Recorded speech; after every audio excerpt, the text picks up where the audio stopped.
Ja sam Novosađanin i ono što mi se dopada u Novom Sadu, a to je tempo Novog Sada i ritam.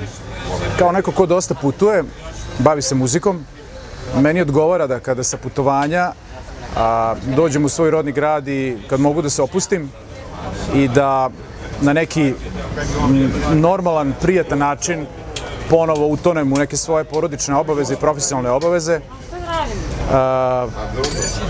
Brzina Beograda mi ne leži, kao i nekih drugih većih gradova, i možda zato što sam odrastao ovde i što sam rođen u Novom Sadu. Takođe, ono što volim u Novom Sadu jeste, Novi Sad je dosta čist grad, dosta kulturan grad, ali moram da priznam da je svega toga bilo mnogo više ranije.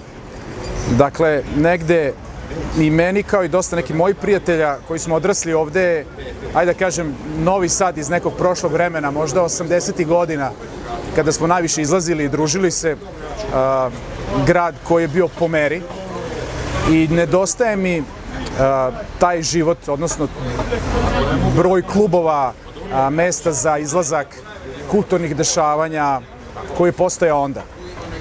Sada je negde, čini mi se, poplava jednog estradnog talasa u Novom Sadu i ne samo kod nas, nego u čitavoj zemlji, tako da i Novi Sad obuhvaćen time.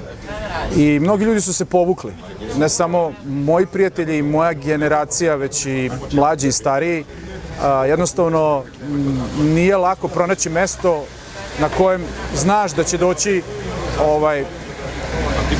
prijatelji, ekipa neka tvoja sa kojima možeš normalno da pričaš i da komuniciraš i slušaš neku normalnu muziku.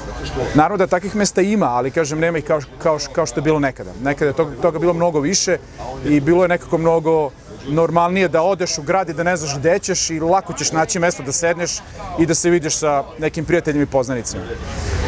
Sada moram da se dogovaram oko toga, moram da planiram to, moram da smišljam gde ću i kako ću.